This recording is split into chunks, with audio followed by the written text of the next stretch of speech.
The oceans are a vast and mostly unexplored frontier, filled to the brim with a plethora of creatures. Creatures like fish that have sword-like bills, those that are essentially swimming discs without a single brain cell, versatile and mysterious invertebrates, and some of the largest animals ever known. And yet, these are just a sliver of the many unique forms of life the watery depths have called home. So yes, you read the title right. Sea monsters are real, they're just not with us anymore. They're gone. Extinct. And today, we're taking a look at just a few of them.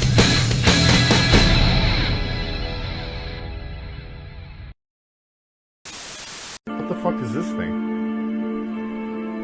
I'm an Anomalocaris. What do you do? I do my best. That, ladies and gentlemen, was a glimpse at the first animal we'll take a look at today. The Anomalocaris. Living around 520 million years ago in what is now known as the Cambrian period, this freakish-looking arthropod is part of an order called the Radiodonts, which is in reference to their circular oral cones, or mouths, really. The largest species of the abnormal shrimp reach lengths of 3 feet, while others averaging around 10 to 15 inches. Nice. Which may not be as big as other animals we'll see later on, but it's just big enough to be the top dog of the seas at the time. Which did not look anything like they were today. Firstly, the planet didn't look like this, but it looked like this. And the reefs were not made up of corals, but massive sponges, dirt, and algae. Among the weirder neighbors of Anomalocaris include numerous different trilobites, brachiopods, and crinoids, just to name a few, which are still around today. Maybe we'll talk about that some other time. For years, Anomalocaris was often regarded as one of Earth's very first super predators, swimming around and using its long grasping appendages to capture and devour hard-shelled prey like the trilobites. And while the idea that it was a really good predator still remains to this day, there's no indication of a lack of wear or any damage on the mouth parts, suggesting that they didn't come in regular contact with trilobite shells, and were actually better suited for consuming soft-bodied animals, and maybe even early vertebrates. So I guess it was eating our ancestors like appetizers like we do to their distant cousins today. That's something to sit on. And I know I'm a little late to the party in discussing this recent study, but since we're still on the invertebrate side of things, we are going to jump hundreds of millions of years and talk about the Cretaceous kraken, otherwise known as Nanemoteuthis. Specifically, the species found in Canada, N. haggardi. Now, this creature, funny enough, seems to be the oldest known member of the Sirena suborder of octopus.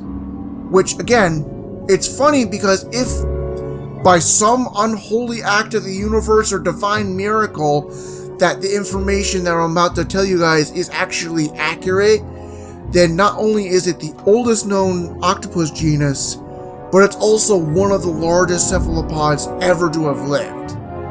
Now granted, we only know this particular animal by its fossilized but isolated beaks. That's it. That's all we're working off of.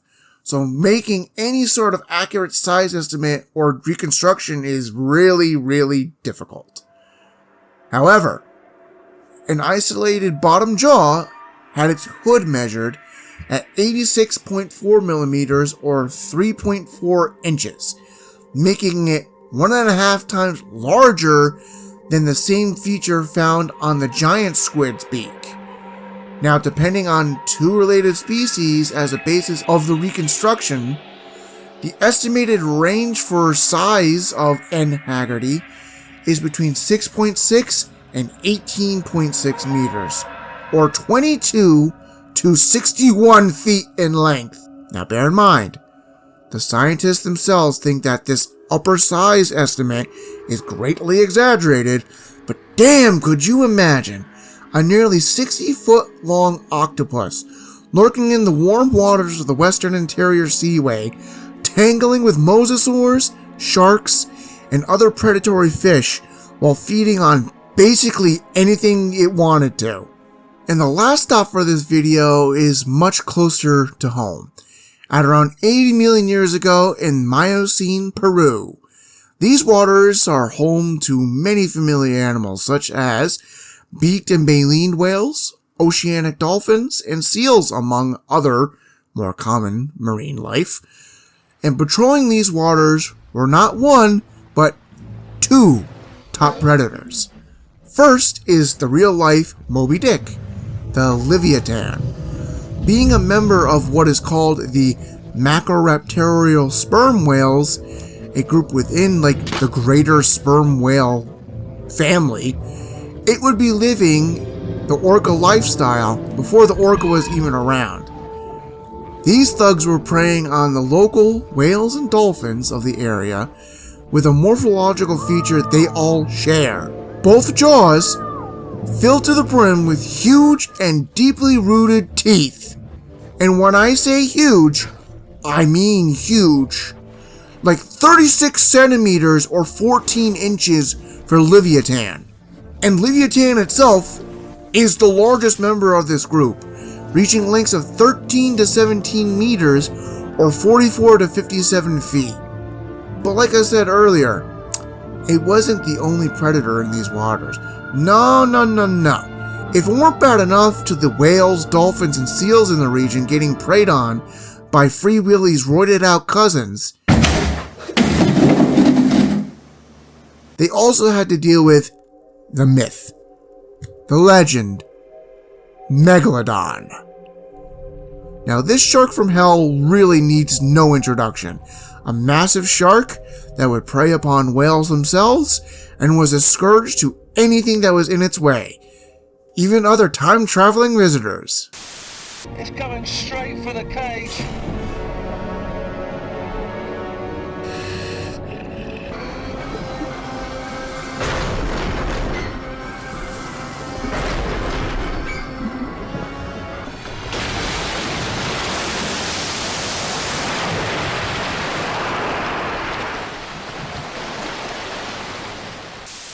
And these big-toothed behemoths wouldn't just, target the soft parts of its prey. No.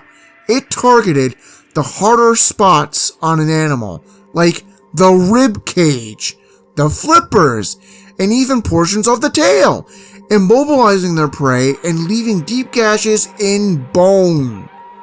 Like, we literally have fossil evidence of tooth marks in fossilized whales.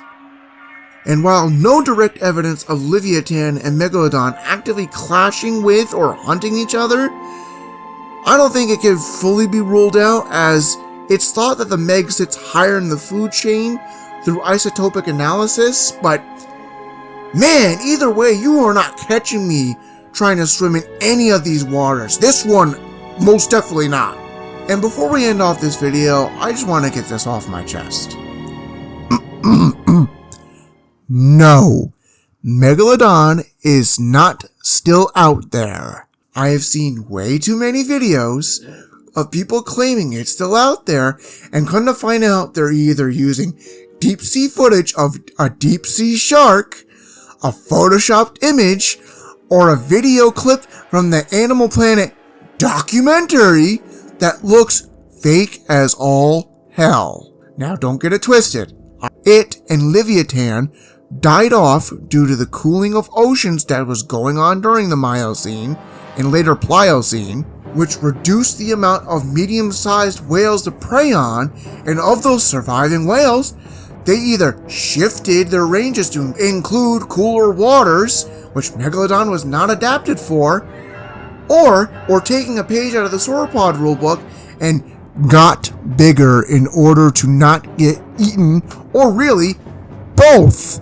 And even putting all that stuff aside, I see people claiming, Megalodon could have adapted down to be living down in the Marianas Trench or some horse shit. The Meg was a surface-adapted shark that could range from 46 to 60 feet, fed on whales, and I cannot stress this enough, by targeting the flippers, spines, and other hard parts of the body.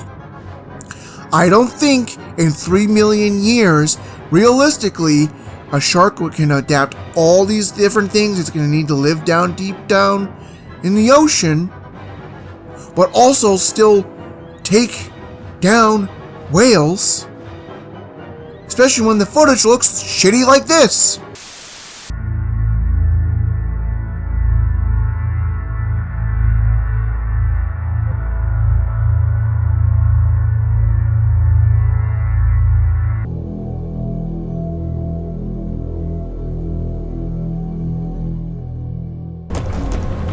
I know it's kind of blurry, but look at that. Look at that. That's a fin. Unbelievable. So I hope you guys enjoyed this video. Keep your eyes peeled for more deep dives into the life in our prehistoric past. And check out some of the gaming content like the live streams, either, well, when they're live or through the VODs or edited segments I upload. So take it easy and remember, Megalodon is extinct. Get this through your thick skulls.